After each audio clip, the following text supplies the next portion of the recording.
ये तो चलिए स्टूडेंट देखिए पहला क्वेश्चन आपकी स्क्रीन पे आ गया है। देख रहे हैं कि कितना मोस्ट इंपोर्टेंट क्वेश्चन है, क्वेश्चन नंबर फर्स्ट। ठीक है, चलिए आप फटाफट इसको लगाना चालू कीजिए। करा कि यदि 1/(x²-2) = 1/7 तो यक्स का मान होगा। बताइए यक्स का मान क्या होगा इन चारों ऑप्शन में से, +-4 के +-3 के +-2 के +-1। ठीक है, फटाफट इस इक्वेशन को सॉल्व करके बताइए कि एक्स का वैल्यू क्या होगा। चलिए स्टूडेंट तुरंत कीजिए। ठीक है, थोड़ा इसमें समय तो लगेगा आप लोगों को, लेकिन फटाफट कीजिए, कैलकुलेशन फास्ट कीजिए। जितना तेज दिमाग चलाएंगे उतना तेज क्वेश्चन सोल्यूशन होगा। ठीक है, तो चलिए फाइनली आप लोग करते रहिए इसको। ठीक है, मैं थोड़ा वक्त देता हूँ आप लोगों को, जो आपसे बातें कर रहा हूँ। इसके बाद मैं तो इसको सोल्यूशन करके बताऊंगा कि इसका आंसर क्या आएगा। आप अपना तुरंत आंसर इसका बताइए क्या होगा। ठीक है, तो चलिए हमको लगता है फाइनली इतना तो वक्त बहुत है आप लोगों के लिए। आप लोग इसको लगा भी लिए होंगे और कमेंट भी कर रहे होंगे। ठीक है, तो चलिए साथ ही साथ मैं लगा रहा हूँ, अपना भी लगा के आप लोग बताइए। तो देखिए यहाँ पे अब मैं बताने जा रहा हूँ, थोड़ा ध्यानपूर्वक आप लोग देखिएगा। अगर आंसर आप लोगों को सही, अभी मैं लगा के खुद बताऊंगा तो आपको मालूम चलेगा कि आंसर मेरा सही है कि गलत है, चाहे मैं इस क्वेश्चन को सही लगाया हूँ गलत लगाया हूँ। ठीक है, तो चलिए फाइनली मैं इसको अब बताने वाला हूँ। आप लोग पहले इसको लगा के आंसर बता दीजिए, सभी लोग बताइए इसका आंसर। ठीक है, फटाफट। ठीक है, टाइमिंग अब समाप्त होने वाली है, अब जल्दी कीजिए अब। ठीक है, कीजिए कीजिए जल्द, फास्ट रिप्लाई कीजिए इसका जल्द कि कौन सा आंसर होगा चार ऑप्शन में से। चलिए स्टूडेंट टाइम अप। अब मैं बताने वाला हूँ इसका सलूशन कि किस प्रकार इसका हल होगा। तो देखिए यहाँ पे लिखा है आपका कि 1/(x²-2) बराबर क्या लिखा है 1/7। तो आपको सिंपल करना है, कुछ नहीं स्टूडेंट, x-2 को गुणा इसमें 1 में कर देना है। तब x-2 को गुणा इस 1 में करेंगे तो x-2 ही आएगा। ठीक है, बराबर 1 और 7 को गुणा तब 1 में करेंगे तो यह 7 आ जाएगा। सिंपल। अब करना आपको क्या है यहाँ पे कि x² बराबर 7 प्लस -2 उधर जाएगा तो क्या हो जाएगा +2। अब सिंपल क्या हो जाएगा ये x² बराबर 7 और 2 9, तब 7 दूना हो गया, मतलब x बराबर क्या गया x² बराबर 9। अगर x का वैल्यू निकालेंगे या वर्ग है तो उधर जाएगा तो किस में हो जाएगा वर्गमूल में। अब आप ही बताइए कि 9 का वर्गमूल क्या होता है, तो वर्गमूल हमेशा प्लस माइनस में निकलता है। तो 9 का वर्गमूल क्या हो जाएगा 3, तो x बराबर क्या गया +-3। तो ऑप्शन 20 क्वेश्चन का क्या हो जाएगा सही आंसर हो जाएगा। स्टूडेंट जितना भी लोगों ने ऑप्शन 20 क्वेश्चन का दिया होगा उनका आंसर बिल्कुल सही रहा होगा। ठीक है, तो उम्मीद करता हूँ कि क्वेश्चन बहुत अच्छा लगा होगा आपको, क्वेश्चन नंबर फर्स्ट। चलिए अब जल्दी से आप क्वेश्चन नंबर दूसरे की ओर तैयार हो जाइए। चलिए स्टूडेंट देखिए फटाफट क्वेश्चन नंबर दूसरा आ गया आपकी स्क्रीन पे, इसको सोल्यूशन कीजिए। बहुत ही ज़्यादा मोस्ट इंपोर्टेंट क्वेश्चन है। कह रहा है कि बिंदुओं 5 और 0 और -12 और 0 के बीच की दूरी बताइए। दो बिंदु आपको दिया है, दोनों बिंदु के बीच की दूरी क्या होगा। फटाफट इसका आंसर बताइए सोल्यूशन करके। ठीक है, बहुत ही फास्ट इसका सोल्यूशन कीजिए। ठीक है, आपको फार्मूला याद होगा। ठीक है, और उसी पर के आपको बताना है। फार्मूला में जस्ट अभी बताऊंगा नहीं आप लोगों को। ठीक है, फार्मूला आपको याद होगा कि दो बिंदु के बीच की दूरी का फार्मूला क्या होना चाहिए। ठीक है, क्योंकि आपका नजदीक आ गया एग्जाम, इतना तो आपको याद होना ही चाहिए। ठीक है, बताइए इसमें चार ऑप्शन में से कौन सा ऑप्शन सही होगा। देखते हैं कौन सबसे पहले इस क्वेश्चन को सोल्यूशन करके बताता है, बहुत ही फास्ट। ठीक है, चलिए जल्दी जल्दी कैलकुलेशन कीजिए आप लोग फास्ट, और इसका बताइए कि सोल्यूशन क्या होगा, और इसका सोल्यूशन करके बताइए कि ऑप्शन कौन सा होगा इसका सही आंसर। ठीक है, जल्दी जल्दी फास्ट कीजिए स्टूडेंट, में वेट कर रहा हूँ आप लोगों का। ठीक है, देख रहा हूँ कमेंट आना शुरू हो गया है यहाँ पे, और देखते हैं कि कौन सबसे पहले कमेंट करके अच्छा क्वेश्चन सही बताता है कि कौन सा इस क्वेश्चन का राइट आंसर होगा। चलिए मैं वक्त दे देता हूँ आप लोगों को, जल्दी जल्दी करके बताइए। ठीक है, चलिए फ्रेंड देखिए मैं बता रहा हूँ तब तक आप लोग कीजिए। कह रहा है कि बिंदु एक बिंदु यहाँ पे दिया, एक बिंदु यहाँ। कहने का मतलब है कि ये बिंदु मान ली ए है, बिंदु बी है। ठीक है, अब इन दोनों बिंदुओं बीच की दूरी पूछा है। अगर इस बिंदु ए का निर्देशांक आपको ये 5 और 0 दिया है, इस बिंदु बी का निर्देशांक 12 और -12 और 0 दे रखा है, बस यही क्वेश्चन कहने का मतलब है। एक बिंदु ये है, बिंदु ये है, दोनों बिंदु का निर्देशांक दे रखा है, दोनों बिंदु के बीच की दूरी पूछ रहा है। ठीक है, चलिए बताइए। चलिए हमको लगता है कि सभी लोगों ने अपना आंसर बता दिया होगा, और मैं बता देता हूँ कि अगर जब भी दो बिंदु दिया हो और दो बिंदु बीच देने के बाद और इन दोनों बिंदुओं के बीच की क्या पूछे दूरी, मान लीजिए कि डी दोनों बिंदुओं के बीच की दूरी है, आइए हमको डी निकालना है। तो डी निकालने का फार्मूला क्या होता है, दो बिंदुओं के बीच की दूरी निकालने का फार्मूला होता है कि करड़ी में फार्मूला याद आएगा तभी ना होगा, x1 - x2 का क्या होता है whole square plus y1 - y2 का क्या होता है होल स्क्वायर होता है। इसी पर रख देंगे निकल जाएगा। जैसा कि आप लोग जानते हैं ये x1 हो गया, या क्या हो गया x2 हो गया, या आपका क्या हो गया y1 हो गया, या आपका y2 हो गया। ठीक है, चलिए तो सिंपल देखिए ये x1 सॉरी यहाँ y1 होता है। ठीक है, x1 y1 और यहाँ पे x2 y2 होता है ना। ठीक है, सॉरी गलती हो गया, ये x1 और y1 होता है और x2 y2 होता है। अब सिंपल आपको करना है कुछ नहीं, यहाँ पे d बराबर लिख दीजिए। यहाँ पे करना आपको क्या है x1 की वैल्यू क्या दिखा है 5, फिर माइनस है तो माइनस लगा दीजिए, फिर x2 की वैल्यू कितना देगा -12 तो -12 लगा दीजिए, फिर प्लस बीच में प्लस। ठीक है, y1 वैल्यू क्या है 0 और माइनस y2 की वैल्यू क्या है 0, इसका होल स्क्वायर कर दिया। अब d बराबर देख पा रहे हैं यहाँ पे कि 5 माइनस माइनस गुणा करेंगे तो प्लस 12 का क्या हो जाएगा यहाँ पे होल स्क्वायर। ठीक है, और प्लस ये क्या 0 में से 0 गया तो 0 का होल स्क्वायर। अब डी बराबर क्या हो जाएगा स्टूडेंट देखिए, देख पा रहे हैं आप लोग, तो यहाँ पे आपका क्या निकल जाएगा जोड़ दीजिए तो 12 और 5 कितना हो जाएगा 17, तो हो जाएगा 17 का होल स्क्वायर और प्लस ये क्या हो जाएगा 0 का होल स्क्वायर। ठीक है, अब सिंपल आपको करना क्या है, यहाँ पे यहाँ से डी की वैल्यू निकाल लीजिए। डी बराबर क्या हो जाएगा आपका 17 का होल स्क्वायर करेंगे तो कितना हो जाएगा यहाँ पे 17 का ये हो जाएगा होल स्क्वायर और 0 का स्क्वायर करेंगे तो क्या हो जाएगा 0 हो जाएगा। तो डी बराबर क्या हो जाएगा यहाँ पे कि 17 का होल स्क्वायर करेंगे तो 289 और प्लस 0 हो जाएगा। और यहाँ से डी बराबर निकालेंगे तो 289 में 0 जोड़ेंगे तो 289। अच्छा, आप हमको ये बता दीजिए कि डी बराबर क्या आएगा, 289 का वर्गमूल क्या होता है 17 तो होता है, तो डी बराबर क्या गया 17। मतलब हमको ये मालूम चल गया कि दो बिंदु के बीच की दूरी कितना गया 17। ठीक है, तो यहाँ पे दिया है ऑप्शन डी। हाँ, ऑप्शन डी इस क्वेश्चन का क्या हो जाएगा सही आंसर हो जाएगा। जितने लोगों का ऑप्शन डी रहा होगा बिल्कुल सही रहा होगा, नो डाउट आपको होगा। ये याद होना चाहिए x1 है y1 है या x2 है y2 है। ठीक है, चलिए, और इस फार्मूले पे ये फार्मूला याद होना चाहिए, तो आप दो बिंदुओं के बीच की दूरी निकाल लेंगे बहुत आसान तरीके से। चलिए, क्वेश्चन नंबर दूसरा आप लोगों का सही रहा होगा और हम बढ़ेंगे अगले क्वेश्चन की ओर और क्वेश्चन नंबर तीसरे की ओर। चलिए स्टूडेंट, देखिए क्वेश्चन नंबर तीसरा आपकी स्क्रीन पे आ गया, फटाफट इसका आंसर बताइए। और क्वेश्चन क्या रहा कि यदि tan थीटा बराबर 8/15 हो तो कोसेक थीटा बराबर क्या होगा।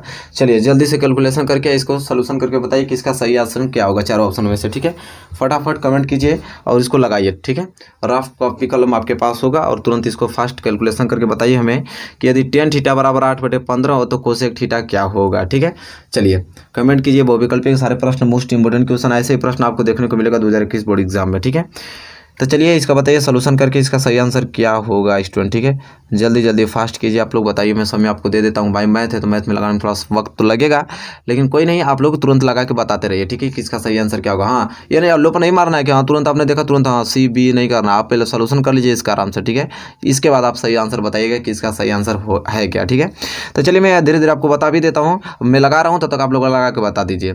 यहाँ पे सिंपल आपको दिया है क्या tan थीटा। अब tan थीटा बराबर 8 क्या दे रखा है 15 दे रखा है। अब देखिए स्टूडेंट क्या होता है कि एक फार्मूला होता है, जैसा कि आप लोग जानते हैं कि cot थीटा बराबर एक फार्मूला होता है 1/tan थीटा, आप लोग जानते हैं। ठीक है, बहुत अच्छे तरीके बताने की जरूरत नहीं, आप लोग मालूम होगा कि cot थीटा बराबर 1/tan थीटा है। तो ये बताइए cot का वैल्यू निकल सकता है कि नहीं, आराम से निकल सकता है। cot थीटा बराबर क्या हो जाएगा 1/tan थीटा। tan थीटा का वैल्यू क्या दे रखा है 8/15। आइए 15 गुणा ऊपर हो जाएगा, तो यहाँ से हमको मालूम चल गया कि cot थीटा बराबर क्या निकल गया 15/8, क्योंकि 15 गुणा 1 में होगा तो 15 और नीचे बट के 8, मतलब cot थीटा बराबर 15/8। लेकिन cot थीटा का वैल्यू हमको निकालना नहीं, हमको निकालना है किसका कोसेक थीटा। ठीक है, तो एक फार्मूला आप लोग ये भी जानते होंगे कि कोसेक थीटा बराबर क्या होता है। कोसेक थीटा बराबर फार्मूला होता है एक कि 1 प्लस और करड़ी में cot स्क्वायर थीटा। ठीक है, यह फार्मूला आप लोग सुने होंगे। ठीक है, तो यहाँ पे अरे कोसेक थीटा होता है यहाँ पे। ठीक है, कोसेक थीटा बराबर क्या होता है करड़ी में 1 प्लस cot स्क्वायर थीटा होता है। तो देखिए आपको सिंपल करना क्या है स्टूडेंट, ये इसलिए फार्मूला कहाँ से है जानते हैं आप लोग। देखिए फार्मूला होता है कि कोसेक स्क्वायर थीटा और माइनस cot स्क्वायर थीटा बराबर 1। ये फार्मूला तो सुने ही होंगे आप लोग कि cosec square theta minus cot square theta बराबर 1।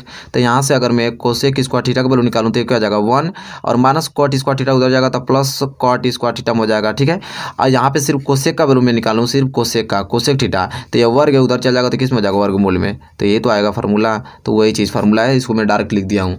तो कोसेक थीटा बराबर क्या हो जाएगा करड़ी में 1 प्लस cot स्क्वायर थीटा, तो सिंपल निकाल लीजिए। तो हो जाएगा कोसेक थीटा बराबर करड़ी में आपको क्या है 1 और plus cot square theta. cot का वैल्यू दिया है क्या 15/8। अब इसका क्या कर देना हमको होल स्क्वायर कर देना है। अब सिंपल आप कर दीजिए, यहाँ पे करेंगे तो क्या हो जाएगा कोसेक थीटा बराबर करड़ी में 1 प्लस 15 का वर्ग करेंगे क्या हो जाएगा 225 और 8 का करेंगे तो कितना हो जाएगा 64 हो जाएगा वर्ग करेंगे तो। अब यहाँ पे हल कर दीजिए तो हो जाएगा कोसेक थीटा बराबर करड़ी में, ठीक है 64 गुणा 1 में करेंगे तो क्या हो जाएगा 64 और प्लस क्या हो जाएगा 225 बटे में कितना आ जाएगा 64 आ जाएगा। अब सिंपल हल कीजिए उसे तो हो जाएगा क्या कोसेक थीटा बराबर 225 में 64 जोड़िए तो 5 4 9 और 6 2 8 289 बटे में कितना आ गया 64 आ गया पूरा करड़ी में। ठीक है, अब सिंपल आपको करना है क्या कोसेक थीटा बराबर 289 का वर्गमूल क्या होता है 17 और 64 का वर्गमूल क्या होता है 8, 17/8। कोसेक थीटा बराबर क्या गया 17/8। थोड़ा देखिए तो कहीं आपको दिखाई दे रहा है क्या ऑप्शन में 17/8, तो 17/8 हाँ ऑप्शन ए इस क्वेश्चन का क्या हो जाएगा सही आंसर हो जाएगा। तो इस प्रकार आपको क्वेश्चंस करने पड़ेंगे। ठीक है, ऐसे ही 2021 बोर्ड एग्जाम में देखने को मिलेंगे मोस्ट इंपोर्टेंट क्वेश्चंस, इसी प्रकार कर दीजिएगा आप लोग। चलिए उम्मीद करता हूँ क्वेश्चन नंबर तीसरा आपको समझ में आ गया होगा, आपने भी ऑप्शन ए ही दिया होगा। ठीक है, सिंपल क्वेश्चंस लगा दिए होंगे आप लोग। हम बढ़ेंगे अगले क्वेश्चन की ओर, क्वेश्चन नंबर चौथे की ओर। चलिए स्टूडेंट देखिए क्वेश्चन नंबर आ गया है 4 आपकी स्क्रीन पे, जो कि बहुत ही ज़्यादा महत्वपूर्ण प्रश्न है। यह प्रश्न कह रहा है कि यदि ए बराबर आपका कोष्टक में दिया 2 पे पावर 2 गुणे 3 पे पावर 3 गुणे 5 पे पावर कितना दे रखा है 4, और b बराबर कितना दे रखा है 2 पे पावर 3 गुणे 3 पे पावर 2 आपका और गुणे 5, ठीक है, का एचसीएफ ए बी है। मतलब कह रहा है कि यदि a बराबर इतना है और b बराबर इतना है तो ए बी का एचसीएफ ज्ञात कीजिए। चलिए बताइए स्टूडेंट, एचसीएफ ज्ञात करके बताइए कि इन चारों ऑप्शन में से कौन सा ऑप्शन सही होगा। इन दोनों का अगर a और b का एचसीएफ निकाला जाए तो क्या आएगा। चलिए फटाफट इसका बताइए कमेंट करके कि सही आंसर क्या होगा स्टूडेंट, ठीक है। चलिए फास्ट कीजिए, मैं थोड़ा समय देता हूँ आप लोगों को लगाने के लिए ताकि आप लगा सकें बहुत अच्छे तरीके से इसको, ठीक है। चलिए बताइए कि क्या होगा इसका सही आंसर, कि यदि ये बराबर इतना दे रखा है और बी बराबर इतना, तो एचसीएफ इसका पूछ रहा है। तुरंत आंसर बताइए स्टूडेंट कि इसका आंसर क्या होगा सही में। तो देखिए यहाँ पे अब मैं बता भी देता हूँ, मतलब अभी बता नहीं रहा हूँ लेकिन लिख रहा हूँ, आप लोग कैलकुलेशन कीजिए। ए बराबर क्या क्या दिख रहा है 2 गुणे 2 फिर 3 पे पावर 3 गुणे 5 पे पावर 4 ये दे रखा है, और बी बराबर क्या दे रखा है आपको, लगाते रहिए आप लोग, 2 पे पावर 3 गुणे 3 पे पावर 2 गुणे 5 दे रखा है। अब इन्हीं दोनों का हमको क्या निकालना है, एचसीएफ निकालना है, ये पूछ रहा है। चलिए बताइए कमेंट करके क्या होगा, इन दोनों का ए बी का हमको क्या पूछ रहा है, एचसीएफ पूछ रहा है। तो देखिए स्टूडेंट मैं बताने जा रहा हूँ आप लोग, आई होप आपने सही आंसर दे दिया होगा, मेरे ही सोल्यूशन का इंतजार कर रहे होंगे आप लोग, और मैं जा रहा हूँ इसका सोल्यूशन करने, आप मिला लीजिएगा। जब भी दो संख्याओं का अगर एचसीएफ निकालना हो, आपको फैक्टराइज दिया हो, तो हम क्या करते हैं, सबसे छोटी घात देखते हैं। क्या देखते हैं, सबसे छोटी घात, सबसे छोटी घात। तो ये बताइए कि सबसे छोटी संख्या इसमें क्या है 2, तो 2 की सबसे छोटी घात क्या है। तो देखिए यहाँ पे 2 पे पावर 2 है, यहाँ पे 2 पे पावर 3 है, तो सबसे छोटी घात लेंगे एचसीएफ ज्ञात करने के लिए। तो सबसे छोटी घात तो ये तो लग रहा है 2 पे पावर 2, ठीक है, इसे लेंगे तो बड़ी हो जाएगा, फिर गुणे। अब इसके बाद 3, तो 3 पे पावर 2 और 3 पे पावर 3, तो सबसे छोटी घात क्या हुई 3 पे पावर 2 ये तो हुआ। फिर इसके बाद 5 पे आ जाएंगे, तो 5 पे पावर 1 यहाँ पे दिया है, 5 पे पावर 4, तो सबसे छोटी घात क्या है, यही तो है 5 पे पावर 1। बस सिंपल, गुणा कर दिए, 2 पे 2 का पावर मतलब कि 4, और 3 पावर का मतलब 2 का मतलब क्या हो जाएगा 3 का वर्ग 9, और ये हो जाएगा 5, ठीक है। तो क्या हो जाएगा यहाँ पे 5 चौको 20 और गुणे 9, तो 20 नवा 180, मतलब इन दोनों संख्या ए बी का एचसीएफ क्या गया 180 स्टूडेंट, ठीक है। देखिए ऑप्शन में दिया था कहीं, हाँ ऑप्शन बी, जितने लड़कों का ऑप्शन बी रहा होगा बिल्कुल सही रहा होगा उनका आंसर, ठीक है। ऑप्शन बी इस क्वेश्चन का क्या आ जाएगा, सही आंसर आ जाएगा स्टूडेंट, ठीक है। आई होप क्वेश्चन नंबर 4 आपको बहुत अच्छे तरीके से समझ में आ गया होगा, ठीक है, कि इसका आंसर क्या होगा 120 होगा। चलिए स्टूडेंट उम्मीद करते हैं क्वेश्चन आपको समझ में आ गया होगा। अब बढ़ेंगे अगले क्वेश्चन के, क्वेश्चन नंबर 5वें की ओर तैयार हो जाइए उसको सॉल्व करने के लिए। चलिए दोस्तों देखिए क्वेश्चन नंबर 5 आपकी स्क्रीन पे आ गया, जो कि बहुत ही ज़्यादा महत्वपूर्ण प्रश्न है। चलिए बताइए कि इसका सही आंसर क्या होगा। यहाँ पे दिया आपको कि निम्न में से कौन सा सभाज्य संख्याओं का एक युग्म है। बताइए इन चारों ऑप्शन में से बताना है कि कौन सा युग्म सभाज्य संख्याओं का, ठीक है। 14 35 की 18 25 की 31 93 की 32 62 चलिए बताइए, मैं कुछ आपको हिंट नहीं दूंगा कि सभाज्य संख्या क्या होता है, सब कुछ पढ़ाया हुआ है। आप बताइए कि इस चार ऑप्शन में से आपको ये छाट के बताना कि सभाज्य संख्याओं का युग्म कौन सा है स्टूडेंट, ठीक है। चलिए फटाफट बताइए कि इसका सही आंसर क्या होगा लगाकर। बहुत ही ज़्यादा मोस्ट इंपोर्टेंट क्वेश्चन है, तो इस क्वेश्चन को सही आंसर सबका आना चाहिए, किसी की मत आना चाहिए, ठीक है। चलिए बताइए कि इसका सोल्यूशन करके बताइए कि सही आंसर क्या होगा, निम्न में से कौन सा सभाज्य संख्याओं का युग्म है, ठीक है। बताइए कि कौन सा इसमें सभाज्य संख्याओं का युग्म है स्टूडेंट, फटाफट आंसर बताइए आप लोग, ठीक है। इसका सही आंसर क्या होगा स्टूडेंट, ठीक है। चलिए हमको लगता है कि सभी लोगों ने बता दिया होगा, ठीक है, कि इसका सही आंसर क्या होगा। तो इसका सही आंसर होगा ऑप्शन बी 18 और क्या 25। अब आप कहेंगे कि 18 और 25 कैसे है, जिन लोगों का ऑप्शन बी सही रहा होगा बिल्कुल सही रहा होगा, ठीक है। आया एक और बता देता हूँ, आपको एग्जाम में ऐसा ऑप्शन बी नहीं मारना है वो विकल्प, अब आपको सोल्यूशन करके दिखाना पड़ता है, ताकि तभी ना एग्जाम में जाएगा ना तो जानेगा कि नकल मारा है, आपको सोल्यूशन करके दिखाना पड़ता है। तो अब बात रह गई कि 18 और 25 सभाज्य संख्याओं का युग्म है। अब मैंने बताया था आप लोगों को कि सभाज्य संख्या तभी हो सकता है, दो संख्या सभाज्य संख्याओं का युग्म दो संख्याओं का तभी हो सकता है जब उन दोनों संख्याओं को, मान लीजिए कोई संख्या ए भी है, अगर इसका एचसीएफ क्या आ जाए 1 आ जाए, अगर इसका एचसीएफ अगर 1 आ गया तभी समझ लीजिए कि दोनों सभाज्य संख्याओं का युग्म है। तो ये बताइए कि 18 और 25 में बड़ा कौन है, 25 बड़ा है, बस बात खत्म। 25 में 18 का भाग दे दीजिए, तो 18 कम 18, ठीक है, कितना बार जाएगा, एक बार क्या 25 में से 18 गया तो 7 बचेगा, आप 7 का भाग किस में दे दिया 18 में, तो 7 दूनी के 14, फिर यहाँ से कितना बचेगा 4, अब 4 का भाग 7 में दे दिया, 4 एकम 4 बच गया, यहाँ पे 3 का भाग किस में देंगे 4 में, तो 3 एकम 3, यहाँ पे 1 बच गया, 1 का भाग 3 में देंगे, तो देखिए 1 तिहाई 3 तो कैंसिल हो गया, मतलब 1 से विभाजित हो रहा है, और जिस संख्या से विभाजित होता है वही तो एचसीएफ कहलाता है। मतलब 18 और 25 का एचसीएफ आ गया क्या 1, और जब 18 और 25 का एचसीएफ 1 आ गया तो हम नहीं बता सकते हैं कि सभाज्य संख्याओं का युग्म है, क्योंकि सभाज्य संख्याओं का युग्म वही होता है जिसका एचसीएफ 1 आता है। तो आ गया, बात खत्म। जितने लोगों का ऑप्शन बी रहा होगा बिल्कुल सही रहा होगा स्टूडेंट, ठीक है। ये प्रश्न आते हैं आप लोगों को बोर्ड एग्जाम में देखने को मिलेगा। चलिए क्वेश्चन नंबर 5 यहाँ पे क्लियर होता हुआ, और अगले क्वेश्चन के बढ़ेंगे हम अगले क्वेश्चन की ओर, क्वेश्चन नंबर 6 की ओर। चलिए इसमें देखिए क्वेश्चन नंबर 6 आ गया। फटाफट क्वेश्चन नंबर 6 का आंसर बताइए आप लोग, ठीक है। ये क्या होगा इसका सही आंसर। यहाँ पे लिखा है द्विघात समीकरण 3x² - 4x = 0 के मूलों का गुणनफल पूछ रहा है। चलिए फटाफट कमेंट कीजिए, और समय नहीं आप लोग के पास, जितना तेज फास्ट करेंगे उतना जल्दी जल्दी मैं क्वेश्चन कराने वाला हूँ, ठीक है। बताइए 0 होगा कि 4/3 होगा कि -4/3 होगा कि 3/4 होगा। चलिए कमेंट कीजिए फटाफट कि इसका सही आंसर क्या होने वाला है। द्विघात समीकरण 3x² - 4x = 0 के मूलों का गुणनफल पूछ रहा है, ठीक है। तो चलिए बताइए कि इसका सही आंसर क्या होगा। मैं थोड़ा वक्त देता हूँ आप लोगों को, ताकि आप अच्छे तरीके से इसे सॉल्यूशन करके बता दिए। देखिए समीकरण आपको ये दे रखा है कि आप करते रहिए, मैं बता नहीं रहा हूँ, अभी मैं लिख रहा हूँ कि 3x² - 4x = 0। यही आपका द्विघात समीकरण दिया हुआ है। इसी द्विघात समीकरण देने के बाद पूछ रहा है कि मूलों का गुणनफल पूछ रहा है। क्या पूछ रहा है? मूलों का गुणनफल पूछ रहा है स्टूडेंट, ठीक है। फटाफट कमेंट करके बताइए कि इसका सही आंसर क्या होगा। तो देखिए अब मैं एक रियल बात बता दूं आप लोगों को कि द्विघात समीकरण का फॉर्मेट क्या होता है। ax² + bx + c = 0। ये द्विघात समीकरण का फॉर्मेट होता है ना, बिल्कुल सही। अब देखिए द्विघात समीकरण ये दे दिया है, अब पूछा है मूलों का गुणनफल। तो हमको करना क्या है कि 3x² + 4x, ठीक है। यहाँ पे कुछ नहीं है तो यहाँ +0 लिख सकते हैं = 0 इस फॉर्मेट में लिखने के लिए। तो यहाँ हो जाएगा ax² + bx + c = 0। ये हो गया द्विघात समीकरण के फॉर्मेट में। अच्छा अब यहाँ पूछ रहा है मूलों का गुणनफल। तो यहाँ मैं सूत्र लिख देता हूँ कि मूलों का गुणनफल निकालने के लिए कौन सा फॉर्मूला यूज करते हैं। मूलों का गुणनफल, ठीक है। तो मूलों का गुणनफल तब निकालेंगे तो ये होता है अचर पद। क्या? अचर पद बटे में x² का गुणांक। x² का गुणांक। अचर पद मतलब क्या होता है? c बटे में यहाँ पे किसका c/a होता है, ठीक है। c आपका अचर पद कहलाता है और x² गुणांक मतलब x² संख्या लगाए a। तब सिंपल आपको करना क्या है, मूलों का गुणनफल पूछा है c की वैल्यू क्या आ गया यहाँ पे 0 बटे में a कह रहा है कि x² का गुणांक। तो यहाँ पे x² गुणांक क्या देखा है 3, ठीक है। तो यहाँ पे 3, तो 0/3। अब बताइए कि 0 में 3 का भाग देंगे तो 0 ही ना आएगा, क्या और क्या आएगा? कुछ नहीं। तो ऑप्शन क्या, ऑप्शन ए इस क्वेश्चन का क्या हो जाएगा सही आंसर, क्योंकि 0 आ रहा है। जितने लोगों का ऑप्शन ए रहा होगा बिल्कुल सही रहा होगा आंसर उनका, ठीक है। चलिए स्टूडेंट उम्मीद करता हूँ क्वेश्चन नंबर 6 समझ में आ गया। हम बढ़ेंगे अगले क्वेश्चन की और क्वेश्चन नंबर 7 की ओर। फटाफट उसको सोल्यूशन करने के लिए हो जाइए तैयार। चलिए स्टूडेंट देखिए क्वेश्चन नंबर 7 आपकी स्क्रीन पे आ गया है। बहुत ही ज़्यादा मोस्ट इंपोर्टेंट क्वेश्चन है। चलिए फटाफट इसका सोल्यूशन करके बताइए कि इसका सही आंसर क्या होगा। और लिखा है कि चित्र में EF जो है वो पैरेलल है BC के, ठीक है। EF जो है समांतर है BC की। यदि AE संबंध है BE = 4 संबंध है 1 और EF = 1.5 सेंटीमीटर हो तो AF का लंबाई ज्ञात कीजिए। यहाँ पे CF का लंबाई दिया है 1.5 सेंटीमीटर, यहाँ पूछ रहा है AF की लंबाई ज्ञात कीजिए। चलिए फटाफट आप लोग एल्गोरिथम जो भी आपका सेट है उसको सेट करके जो भी फार्मूला आप लोगों का होता है उस पर लगा के बताइए कि इसका सही आंसर क्या होने वाला है स्टूडेंट, ठीक है। बहुत ही ज़्यादा मोस्ट इंपोर्टेंट क्वेश्चन है।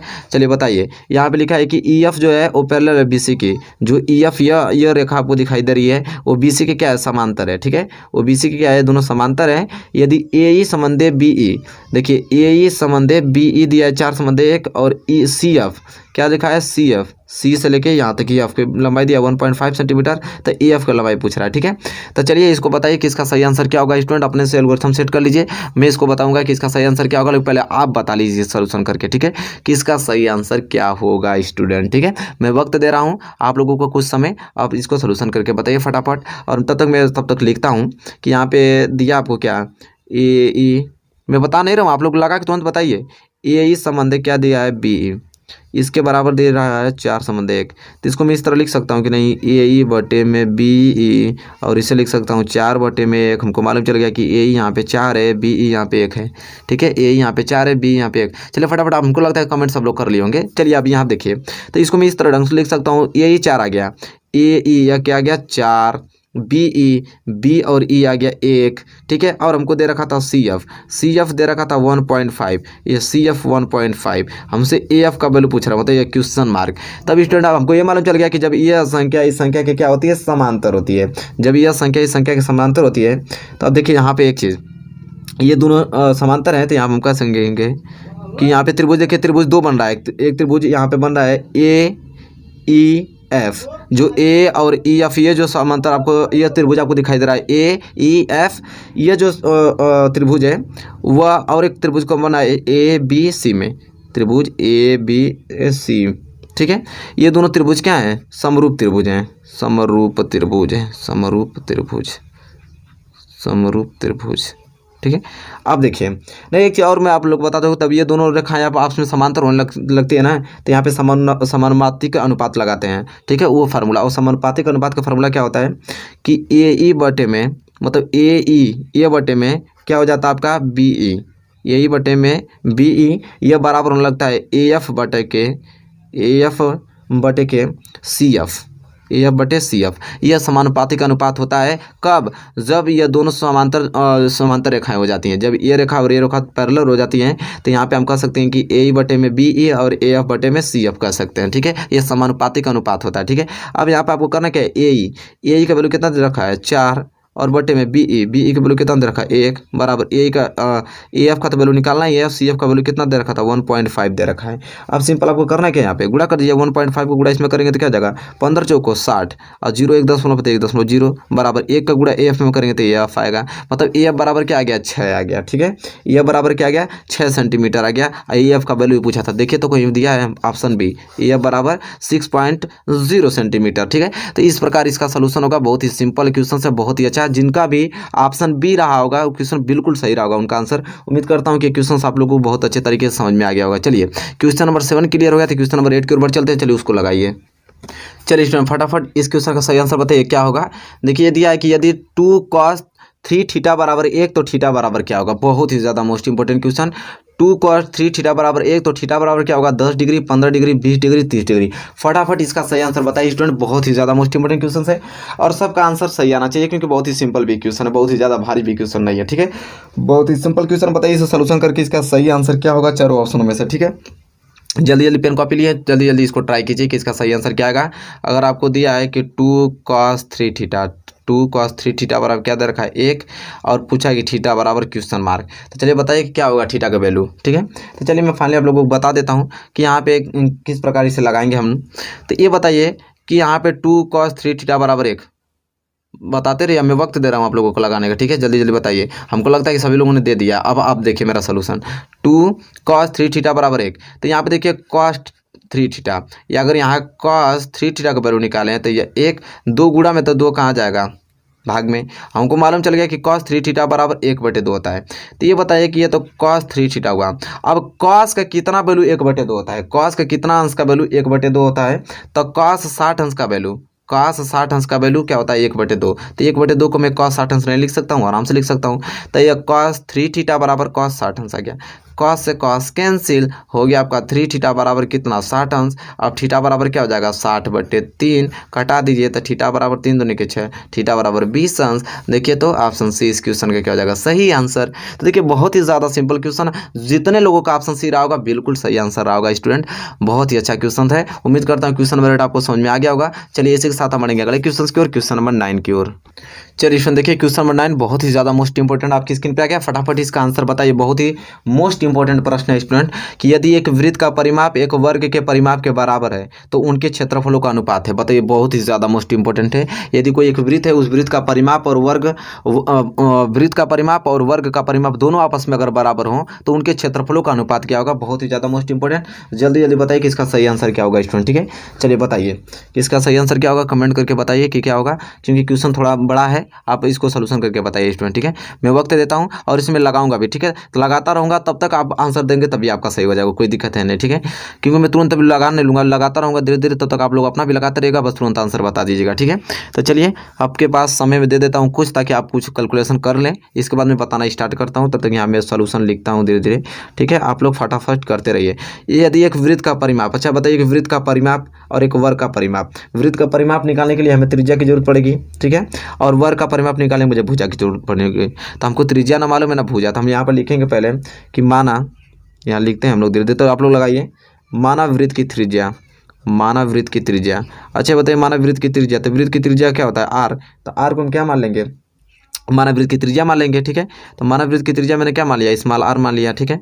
वृत्त की त्रिज्या मैंने क्या मान लिया, स्मॉल आर मान लिया।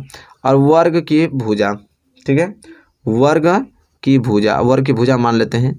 वर्ग की भुजा मैंने मान लिया क्या, ए मान लिया। तो वर्ग की भुजा ए मालूम चल गया, वृत्त की त्रिज्या आर मालूम चल गया, ठीक है। तो मैं निकाल सकता हूँ ना, यहाँ पे लिया है कि वृत्त का परिमाप, देखिए वृत्त का परिमाप कह रहा है कि जो वृत्त का परिमाप है वह वर्ग के परिमाप के बराबर है, वर्ग के परिमाप के क्या है बराबर है।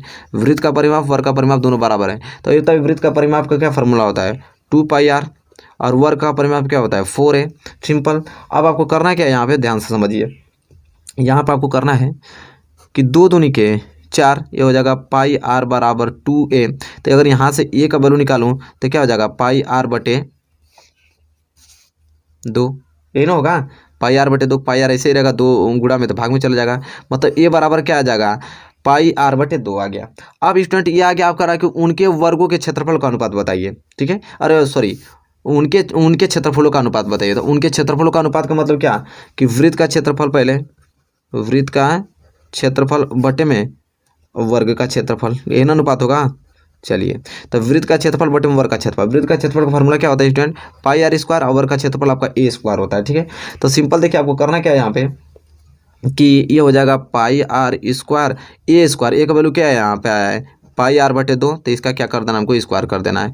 तो सिंपल देखिए पाई आर स्क्वायर ऊपर हो जाएगा, पाई आर स्क्वायर इसका करेंगे तो हो जाएगा पाई का स्क्वायर प्लस और पाई का स्क्वायर और आर के स्क्वायर, अब बटे में 2 का और करेंगे तो 4। तो यहाँ सिंपल देखिए स्टूडेंट क्या होगा कि इसका मल्टीप्लाई किस में करना है आपको, इसमें करना है। तो देखिए मैं यहाँ सोल्यूशन कर देता हूँ, ये हो जाएगा पाई आर स्क्वायर गुणे 4 को गुणा इसमें करेंगे तो 4, और नीचे आपका क्या बच जाएगा पाई स्क्वायर और आर स्क्वायर।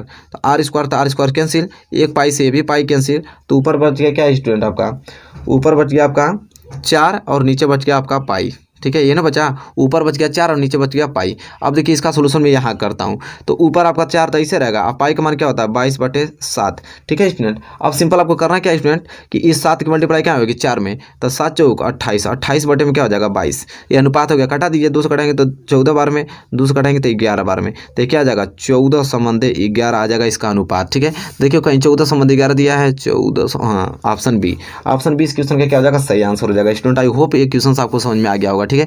चलिए क्वेश्चन नंबर यहाँ पे 9 क्लियर होता हुआ लास्ट क्वेश्चन के ऊपर चलते हैं, क्वेश्चन नंबर 10 में क्यों रहा, चलिए उसका सोल्यूशन बताइए। चलिए बताइए, लास्ट क्वेश्चन है, इस क्वेश्चन का आंसर सबका आना चाहिए, ठीक है, कि 1 से 9 तक की प्राकृतिक संख्याओं का समांतर माध्य होगा, ठीक है। 1 से लेकर 9 तक जितने भी प्राकृतिक संख्या है सबका समांतर माध्य पूछ रहा है, कितना होगा 9 होगा कि 5 होगा कि 8 होगा कि 3। चलिए स्टूडेंट सभी का आंसर सही आना चाहिए, बताइए कि इसका सही आंसर क्या होगा स्टूडेंट, ठीक है, फटाफट कमेंट कीजिए, बहुत ही सिंपल है, ठीक है। यहाँ पे आपको समांतर माध्य पूछा है, समांतर माध्य पूछा है 1 से लेकर 9 तक प्राकृतिक संख्याओं का समांतर माध्य। तो समांतर माध्य पर क्या होता है कि संख्याओं का योग बटे में कुल संख्या, तो संख्याओं का योग 1 से लेकर 9 तक पूरा प्राकृतिक संख्या, तो 1 से लेकर 9 तक प्राकृतिक संख्या क्या होगा, तो 1 से लेकर 9 तक पूरा ही होगा, तो 1 + 2 + 3 + 4 + 5 + 6 + 7 + 8 + 9। तो यहाँ 1 से लेकर 9 तक सभी प्राकृतिक संख्याओं का योग हो गया। अब बट्टे में क्या होता है कुल संख्या कितनी है 9 है, तो 9 हो गया।